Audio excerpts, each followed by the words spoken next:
All right, so under loops, loops are kind of a common thing that we talk about in computer science across the board. So in JavaScript, we have a couple of the standard loop styles. So one that is super common is what's called a for loop. If you guys did Java, it's pretty much identical to the way Java does it, or C++ or any of those style of languages. If you didn't, no big deal. So we declare our variable, and then we use a variable, and we just we loop through it. So if we have something that we want to repeat, so in this case we have an array called cars, and we want to print out cars sub 0, cars sub 1, cars sub 2, and so on. If we knew we wanted to do that, all 6 of these items, we could replace it with this code here. Okay, if there were only 6 items. Okay, so these are equivalent if this was the complete array of cars, 0 through 6. Okay, or 0 through 5, all 6 items. Okay, so the way this is structured is we have our starting value. So in this case, we're starting out at 0. That's this one right here. And we're going until I is less than, as long as I is less than cars.length. Okay, so cars.length is going to give us 6. Okay, so as long as cars.length is less than 6, we keep going. So we have 6 items, cars.length is 6. And then I++ means we increment. So this is just the increment value. So we have our initialization, we have our comparison here, or our condition, and then we have our increment. And we could decrement here. We could go I plus equal 10. You can do whatever kind of different. We could have whatever kind of variant we want here. Okay, and then finally we put inside the curly brackets whatever we want to have happen, and we can put I here to replace these numbers here, 0 through 5. Okay, so any questions about that at all? Yeah. Does dot length work for like a 2-dimensional array as well, or is it just 1-dimensional? It's going to, in JavaScript, I think it's going to give you the first dimension. That's a good question. Yeah, so if you're saying if we had, let's actually just try that out.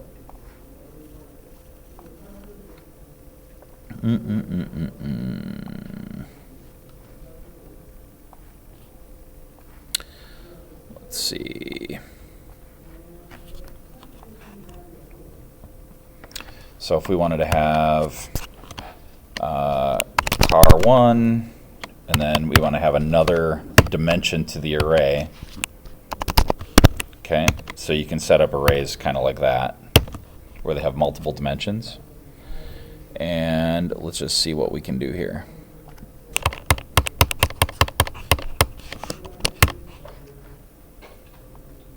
Might just give us an error here. I'm not totally sure. I don't know that I've ever actually done that. Yeah, not actually. I'll have to look that up. I'm not totally sure. That's a super good question.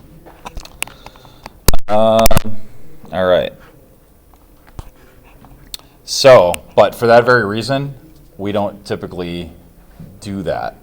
Okay, so that's actually a really good segue. So the guy that created JSLint said, well, since, oops, that's not what we want. The guy that created JSLint, Crockford, he said, well, since we already know how long an array is, and for loops are usually used for processing arrays, there's not much reason to use for loops. Okay, so what he says to use is the built-in for each method. So, and he makes a pretty compelling case, and so the for each looks like this. Okay, so if we have an array set up, so here's the fruits. We have apple, orange, cherry, and we can just call the for each method. And what we do here, we can either pass an inline function like we did for our click handlers, or we can set up a function down below and pass that function to this, okay? So the advantage here is you're not creating this other variable and these conditions when we know all the conditions already. So it's less error prone, okay? We're just letting JavaScript take care of that all for us, okay? We're just saying, just go give us all of the items, okay? And give us the items and give us the index. So we don't have to handle the increment. We don't have to say as long as it's less than the length, because then we don't have to worry about these boundary checking errors, because the dot length is going to give us 6, but the last item is 5, and people get confused by that and make mistakes. So for each tends to be a better way to do it. So out of the box, JSLint does not want you to use for loops, and it's going to give you an error if you use that. Okay, so the better way is to actually use this. Okay, what I generally do is I put the function right in line here. So rather than, well, actually, let's just add a couple here. Let's add an item in here. So let's add a pineapple. And then we'll run this again. So it just adds another item in here. Okay. So let's say because this is just one line, this is a bunch of extra code we don't need, we can just create an anonymous function here.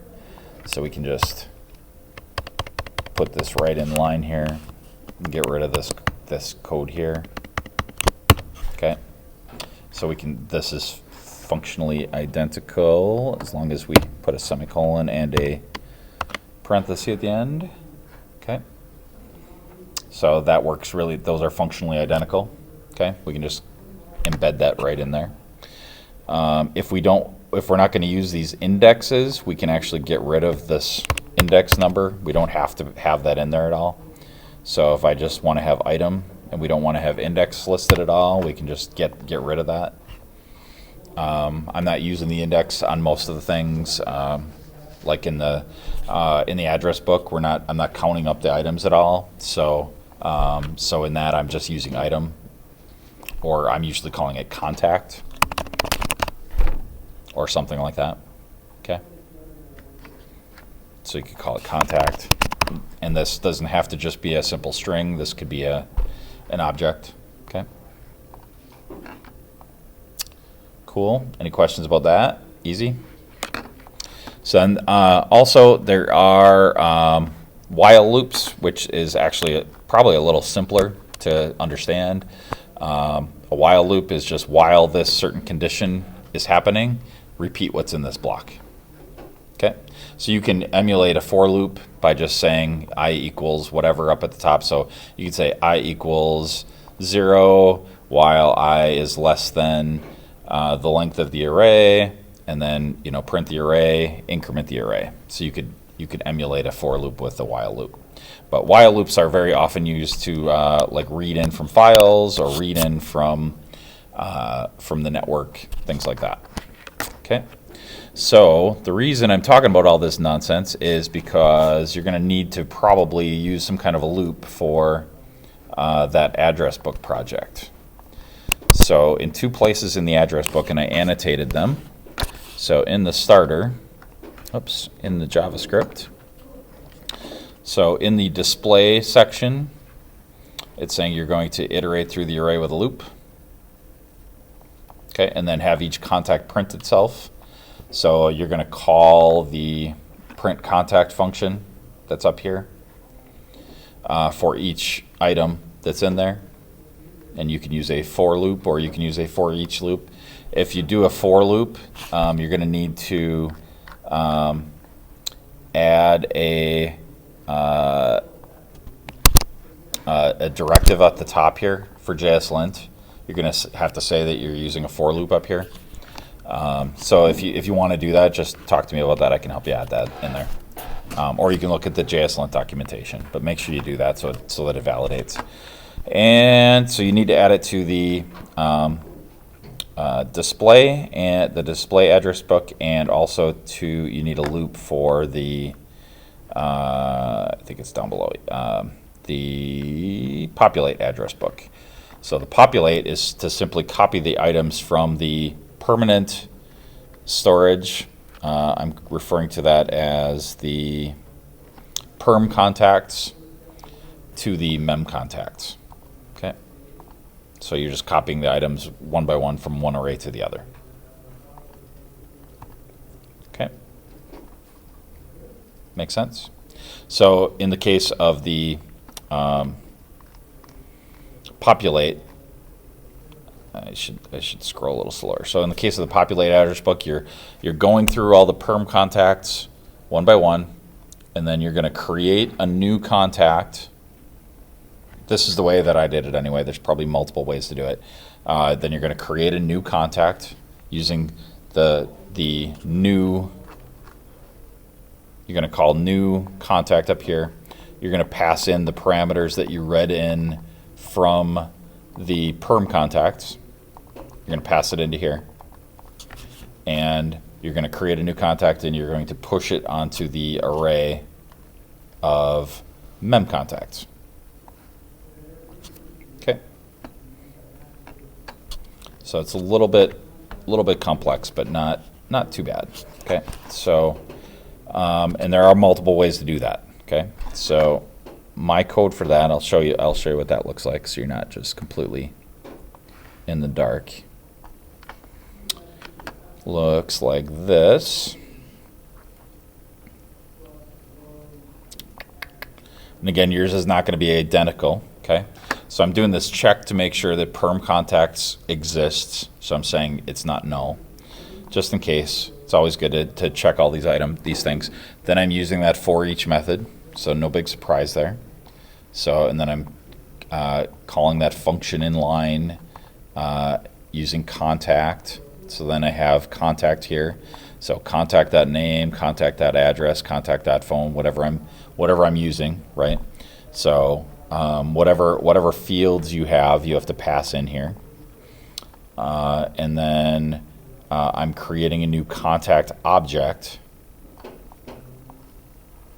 and then I just push that contact object onto mem contacts with the push method.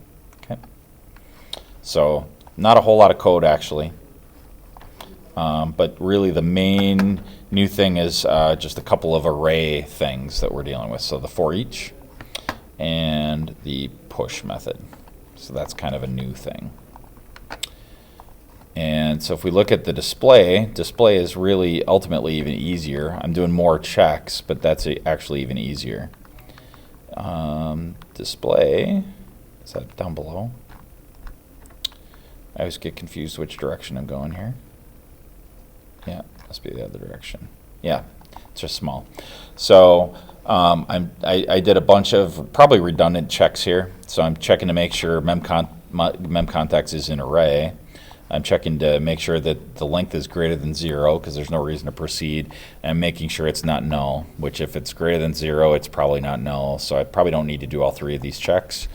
And then I do the for each and just print the contacts. And the print contact returns the string. So then I just concatenate it onto this toDisplay string variable. And then just like the hello world project, I just add that to the web page using inner HTML. Okay, so display address book is really actually pretty not much code. You could definitely do it with less code. Okay, so that is that. So a couple loops and calling some things that already exist in here, and you're probably in business. So really the majority of the work is going to be adding, thinking through all that and adding the fields. Okay. So, any quick questions on any of that? Or not quick questions? I shouldn't limit them to quick. All right, so I'll save that.